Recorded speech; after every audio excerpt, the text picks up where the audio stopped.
Hello, here we are again with another Rock Shox Fork. This is for the Quadra 10, believe 94 version. I don't think there was that many versions. This fork's fairly simple. It's using elastomers or polyurethane rod. I wonder who came up with the name Quadra and what that actually signifies. We know Quadra's something four. But I don't know what the four's about. There's definitely two legs. You're going to need a number 8 Allen key wrench to remove these top caps. Let's begin by removing them now.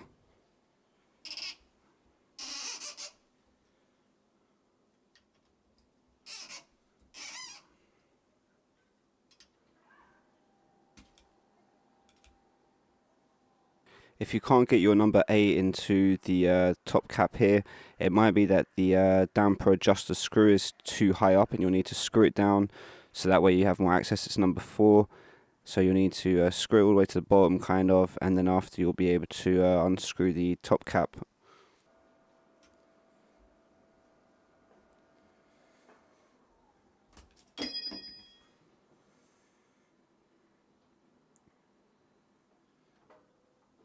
Looks like the elastomers are still working.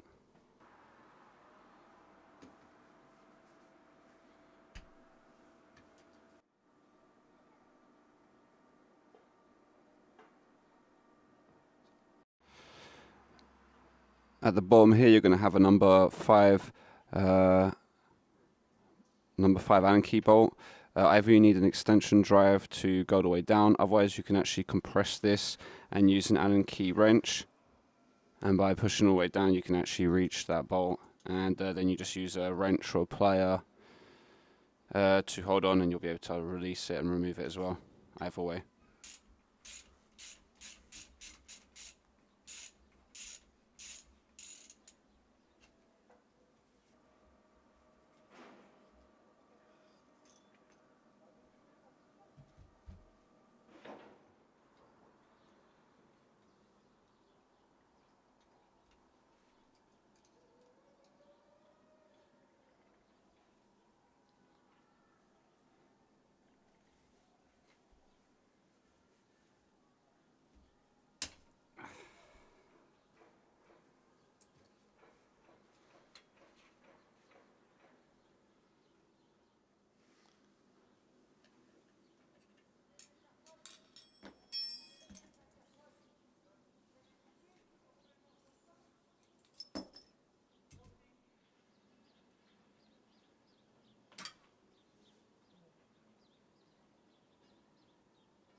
Further into these, you can just about see there's a number 8 hex key bolt at the bottom here. I don't know what that's for. I actually undid it completely.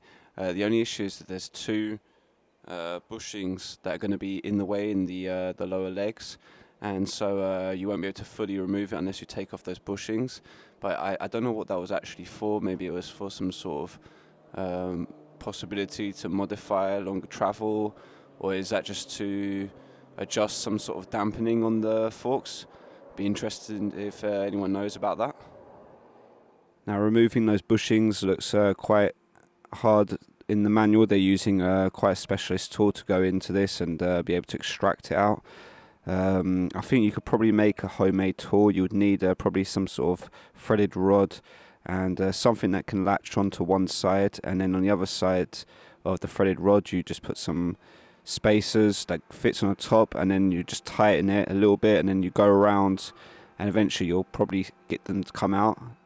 For me, this is as far as I'm going to go on the on assembling the fork. I'm going to now clean everything up, and then we'll put it all back together again. One last thing, there is a retainer clip right here.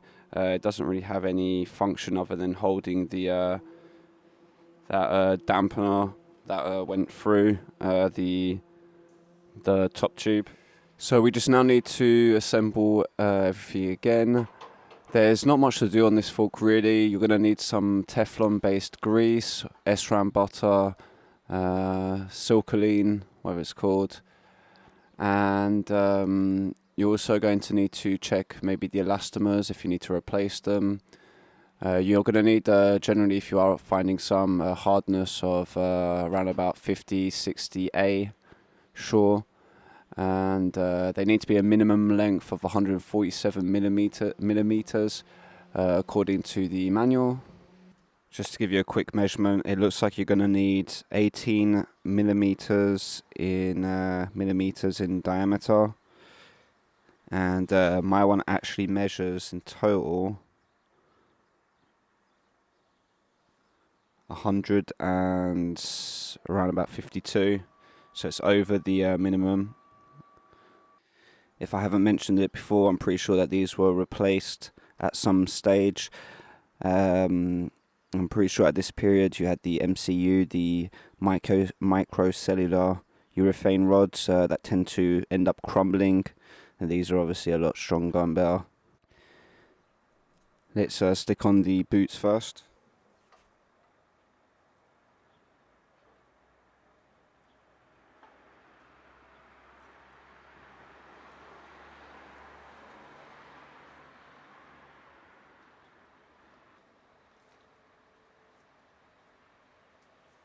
So on both sides we had these type of plunger bolts that are going to go through the top tubes and then attach to the bottom. So you'll have a thin ring, coil and another ring. We're going to smother this with some grease before we put them in.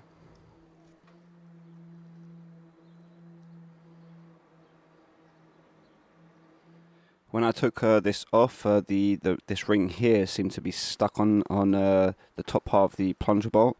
I'm not sure the head. I'm not sure if that was intentional or not. It looked like some sort of glue thread locking liquid, like Loctite. I'm not going to do that on this though. Well, reapplying some anyway.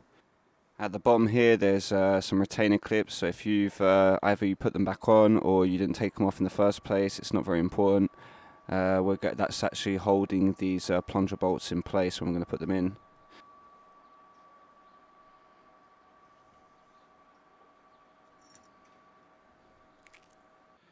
Apply some grease at the bottom of the top tubes before we put the bottom half in or connect it. And now we're going to put the lower half in. It's actually quite tight.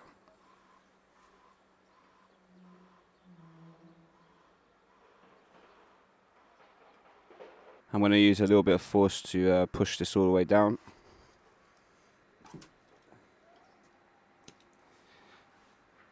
And you want to put those all the way to the bottom, so that way you can now tighten up the number, I think it's number 5 bolt, or number 4, can't remember now. I think it's 5.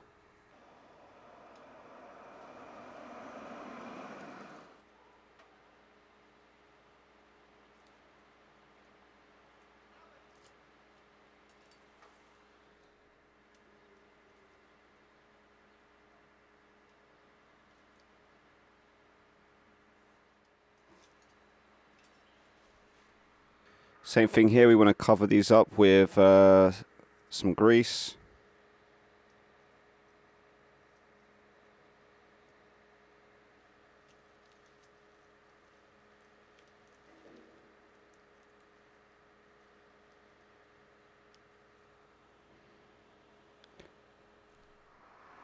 And pop them in.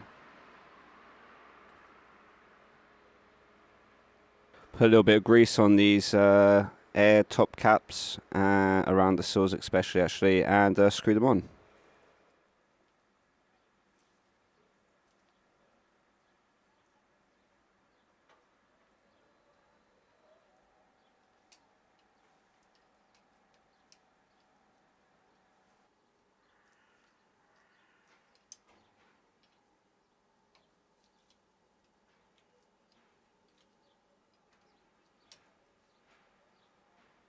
Oh yeah, I forgot to say, these caps can be obviously adjusted, and on the interior there's number 4 Allen key. Mine were a little bit stuck though. I actually had to get a plier and hold it down to be able to start unscrewing. But if you put it all the way to the lower setting or screw it all the way down, it'll be easier to put these on.